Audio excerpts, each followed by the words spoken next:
देवभूमि live में स्वागत है आपका। मैं हूं आपके साथ सोनाली तोमर। बुलेटिन की शुरुआत कर लेते हैं। केदारनाथ के कपाट खुले, शुभ अवसर पर यहां का सौभाग्य प्राप्त हुआ है। बड़ी खबर आप तक पहुंचा रहे हैं। जहां केदार धाम के कपाट खुले हैं, वहीं सीएम धामी भी मौजूद हैं। सीएम धामी ने ट्वीट किया है और आपको बता दें कि अब केदार धाम के कपाट खुल गए हैं। शुभ अवसर पर यहाँ आने का सौभाग्य प्राप्त हुआ है। उन्होंने ट्वीट कर जानकारी दी।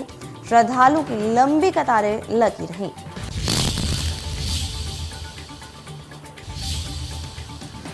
तो केदार धाम के कपाट खुले हैं। उन्होंने ट्वीट भी किया है। सीएम पुष्कर सिंह धामी ने ट्वीट करते हुए जानकारी दी है। शुभ अवसर पर यहां आने का सौभाग्य प्राप्त हुआ और ट्वीट भी आपको उनका दिखा रहे हैं, जहां उन्होंने बताया है, पूरी जानकारी बताई है।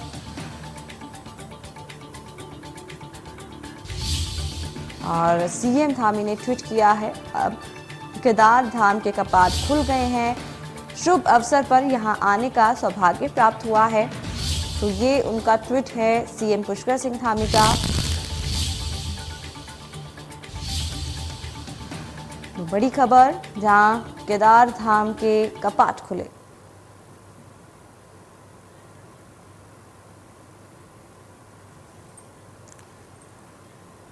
वहीं तमाम जानकारी के लिए हमारे साथ रोहित सोनी हमारे साथ लाइव जुड़ चुके हैं। उनसे जानना चाहेंगे। रोहित, आपसे जानना चाहेंगे, जिस तरीके से आपका केदार धाम के कपाट खुल गए हैं, क्या कुछ देखने को मिल रहा है वहां? रोहित, जो तिथि निर्धारित की गई थी उसके तहत आज सुबह जो 6:25 पर केदारनाथ धाम के कपाट खोल दिए गए हैं। खास बात यह रही कि शुरू से यानी सुबह ब्रह्म मुहूर्त से 4 बजे के आसपास ही जो पूजा पद्धति शुरू हो गई थी और पूजा पाठ करने के बाद जो है 6:25 पर जो कपाट खोले गए। हालांकि इस दौरान मुख्यमंत्री पुष्कर सिंह धामी भी केदारनाथ धाम में मौजूद रहे और केदारनाथ धाम में जो पहली पूजा की गई वह प्रधानमंत्री के नाम से की गई और उसके बाद फिर मुख्यमंत्री पुष्कर सिंह धामी ने वहां पूजा की और फिर श्रद्धालुओं के लिए जो है वहां कपाट खोल दिए गए हैं। कुल मिलाकर देखें तो चारधाम, खासकर केदारनाथ धाम के कपाट खुलने के दौरान हजारों की संख्या में श्रद्धालु वहां मौजूद रहे और एक जो परंपरा होती है, इस परंपरा के तहत पूरे विधि विधान के तहत जो पूजा पाठ किया गया, क्योंकि ऐसा जो परंपरा है वह आदिगुरु शंकराचार्य के समय से ही चली आ रही है और उनके द्वारा स्थापित यह परंपरा है। तो उन्हीं परंपराओं के अनुरूप ही जो है कपाट खोले जाते हैं और उन्हीं परंपराओं के अनुरूप जो है रोजाना पूजा पाठ वहां किए जाएंगे।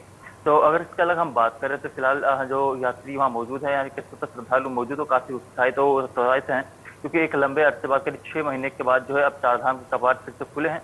और इसके इतर अगर हम बात करें तो पिछले 2 सालों से वैश्विक महामारी कोरोना संक्रमण के कारण जो चारधाम की यात्रा सही ढंग से संचालित नहीं हो पाई थी। ऐसे में इस बार जो है चारधाम की यात्रा पर आने वाले श्रद्धालुओं की संख्या काफी अधिक देखी जा रही है, क्योंकि रजिस्ट्रेशन की बात करें तो करीब 2,86,000 लोग अभी तक रजिस्ट्रेशन करवा चुके हैं और इसके बाद से फिर से अब एक बार रजिस्ट्रेशन प्रक्रिया शुरू हो जाएगी।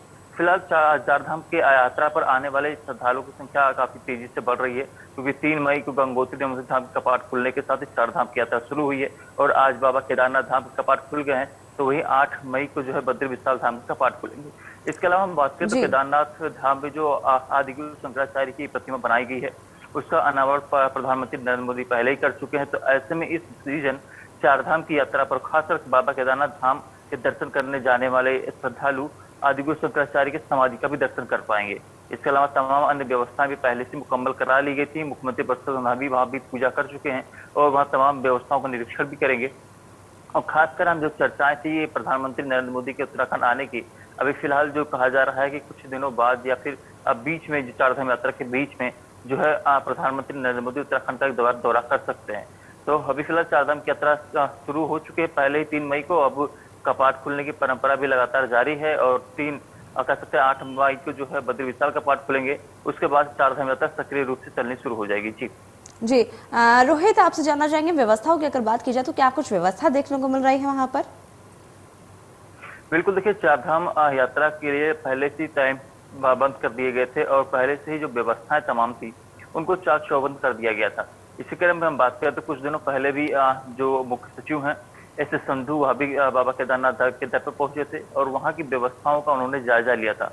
क्योंकि मुख्य रूप से अगर हम केदारनाथ धाम की बात करें तो केदारनाथ धाम में ही जो केदार घाटी है उसके 2013 में जो है आपदा आया था, जिसमें तमाम तबाही मची थी। तो ऐसे में केदारनाथ धाम में जो है खास विशेष जो है लगाव प्रधानमंत्री का भी है। तो ऐसे में उसको पुनर्निर्माण के जो कार्य हैं वो काफी तेज गति से किए जा रहे हैं। इसके अतिरिक्त बात करें तो पहले चरण का कार्य पूरा हो चुका है, दूसरे चरण का कार्य जो है जारी है। और इसके अलावा चारधाम से अन्य जो संबंधित व्यवस्थाएं हैं वह लगातार संबंधित विभाग लगातार कर रहे हैं। इसके अलावा अगर मुख्य रूप से बात करें तो रास्तों पर शौचालय, खाने पीने की आदि व्यवस्था, पेयजल की व्यवस्था, इन सब तमाम व्यवस्थाओं को मुकम्मल करने के निर्देश पहले ही दिए जा चुके हैं, ताकि जो भी यात्री चारधाम की यात्रा पर आ रहे हैं किसी प्रकार की कोई दिक्कत ना हो। इन सब के जी अतिरिक्त हम बात करें तो चारधाम यात्रा में विशेष जो इस बार व्यवस्था यह की गई है, क्योंकि अभी कोविड के मामले बेहद कम देखे जा रहे हैं। ऐसे में उत्तराखंड राज्य में आने वाले किसी भी यात्री को आरटीपीसीआर नेगेटिव रिपोर्ट या फिर वैक्सीनेशन सर्टिफिकेट दिखाने की आवश्यकता नहीं है।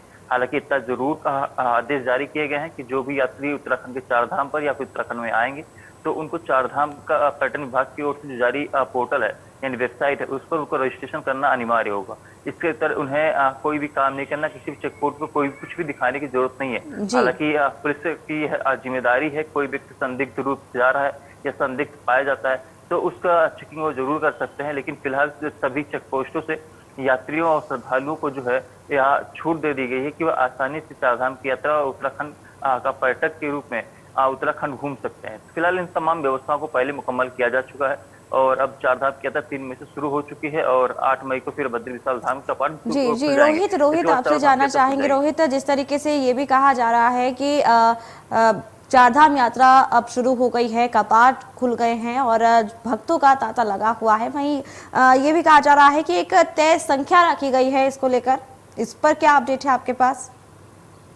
बिल्कुल, देखिए चारधाम की यात्रा को लेकर यह शासन ने पहले निर्णय लिया था, क्योंकि जो कैरी कैपेसिटी मुख्य रूप से बात करें तो जो अगर हम चारों धामों में उनकी कैरी कैपेसिटी कितनी, उनकी क्षमता कितनी, कितने लोग एक दिन में वहां रुक सकते हैं, इन तमाम चीजों को देखते हुए, इसके अलावा कोविड का एक अभी फिलहाल कहर तो है ही है, उसको देखते हुए और तमाम अन्य व्यवस्थाएं हमारे देखते हुए जो है एक कैरी कैपेसिटी तय की गई है। जिसके तहत अगर हम बात करें तो बद्रीनाथ धाम में जो है 15,000 की कैरी कैपेसिटी रोजाना की तय की गई, यानी बद्रीनाथ धाम में रोजाना 15,000 श्रद्धालु मात्र दर्शन कर पाएंगे, उससे अधिक नहीं कर पाएंगे। केदारनाथ धाम में 12,000 श्रद्धालु की संख्या तय की गई है, यानी कि केदारनाथ धाम में रोजाना 12,000 श्रद्धालु ही दर्शन कर पाएंगे, उससे ज्यादा नहीं कर पाएंगे। इसी क्रम में गंगोत्री धाम में 7,000 और यमुनोत्री धाम में 4,000 की संख्या तय की गई है। रोहित, इस पूरी जानकारी के लिए आपका बहुत बहुत शुक्रिया।